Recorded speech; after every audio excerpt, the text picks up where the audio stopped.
Naannoo Oromiyaatti karoora hojii bara 2016 yeroo hojiitti galamu seektoroonni waan raawwachuuf karoorfatanii qabatanii hojiitti kan seenanii manneen hojii waan karoorfatan irra jireessaan milkeessan jedhaman keessaati waajjirri qonnaa godina Jimmaa fi waajjirri barnootaa godina Shawaa Bahaa. Raawwiin karoora hojii bara 2016 milkaa ta'uu itti gaafatamaa waajjira qonnaa godina Jimmaa obbo Muhammad Xaafii itti gaafatamaa waajjira barnootaa godina Shawaa Bahaa obbo Girmaa Lammaa kan kaasanii. Qamadii bonaa waggaa 4 dura bara 2012tti aanaa tokko lafa hektaara 50 irratti kan nuti jalqabne bara 2016 kana garuu yoo laallu lafa hektaara 50 jalqabne yeroo ammaa kana lafa hektaara 441 irra geenye jechuudha kan nuti jiru.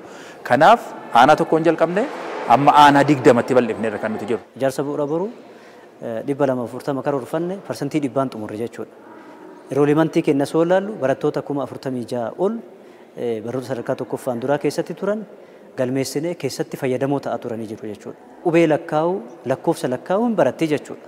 Ijoolleen kun barnoota idilee isaanii gaafa galan rakkoo dubbisuu, barreessuu, shallaguu kan jedhu kana hin injifatti jechuudha. Hojiilee misoomaa hojjetaman irraa fayyadamummaan uummataa akka dhugoomuuf carraa hojii dargaggootaa fi hojii dhabeeyyiif uumuun adda durummaan kan ka'u gama kanaan akka magaalaa Bishooftuutti wanti hojjanne jedhan itti gaafatamaa waajjira carraa hojii uumuu fi ogummaa magaalichaa obbo Taaddasaa Asaffaa.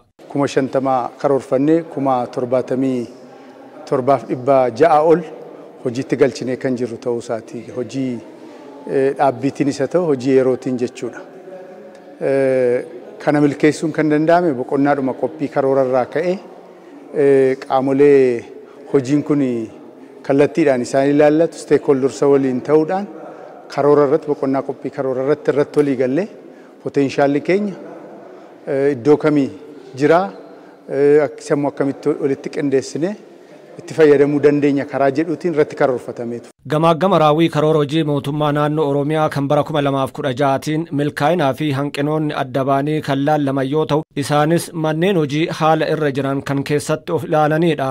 FBCnis manneen hojii addatti dubbiseen wanta hojjechuuf karoorfattan keessaa maal harcaaftanii jedheeni. Qotee bulaan tokko naannoo hektaara tokkorraa kuntaala 130, kuntaala 83, kuntaala 80, kuntaala 70 haalli inni itti argatuu fi qotee bultoonni warri kaan immoo sadarkaa giddu galeessaatti naannoo kuntaala 40, naannoo kuntaala 30 irra kan jiran jiru jechuudha. Kanaaf kaayyoowwan sanas daran galmaan gahuudhaa fi dhimmoota oomishtummaa walitti fiduu wajjin wal qabatee waliin gahiinsa nama hunda biraan qaama hunda biraan dhimmoota gahuu wajjin kan wal qabatan sana immoo akka kallattii gara fuulduraattii fi akka muuxannoo godinaalee kaanis fudhannee jirra waan ta'eef bara 2017 kana wal fakkeessina jennee jechuudha kan nuti yaadnu. Bara 2017 keessatti egaa hojii barnootaa keessatti xiyyeeffannaa addaa goonee kan hojjennu keessaa qulqullina barnootaa keessaa sadarkaa tokkoffaa keessatti dubbisuu fi barreessuu fooyyessuu.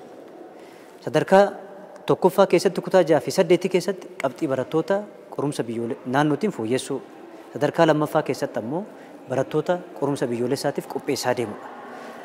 Kana of dandeessisni akademiik fookas kan ta'e kan hojjennaa jechuudha. Dargaggootaaf carraa hojii uumuu wal qabatee qabeenyi jiru karaa haqaatiin namoota maluuf akka ooluuf maal hojjettan jennee obbo Taaddasaa Asaffaa wayita gaafannetti rakkoo duraan nama hojii barbaaduu fi bakka hojii walitti fidurraa turerraa barachuudhaan xiyyeeffannaan akka hojjechaa jiran dubbatanii. Amma maal goone nuyi qajeelfama itti baasne jechuudha. Qajeelfama sanaatiin sadarkaa aanaatti manni maree imaaxaa jaarmiyaalee dabalatee sirriitti ergaa sana seccaanii adda baasanii booda sheedii eenyuuf malaa kan jedhu sana akkaataa sanaatiin akka tadeebamudha. Sana qofa utuu hin ta'in erga dargaggeessi sheedii fudhatee hojii dhabaan sheedii fudhatee booda immoo to'annoo hordoffiin deeggarsillee jiraachuu qaba jechuudha. Sana booda namni kireessoo jiraate akkaataa sanatti tarkaanfiin irratti fudhatamuu danda'u qabachuudha. Waan karoorfatan sirnaan hojiitti kun kutannoo hoggansaa hanqinoota bara darberraa barachuun karoora bara 2017 keessatti hojiilee fayyadamummaa uummataa mirkaneessan hojjechuuf ammumarraa hojiitti galuu dubbatan manneen hojii nuti dubbisne kunniin.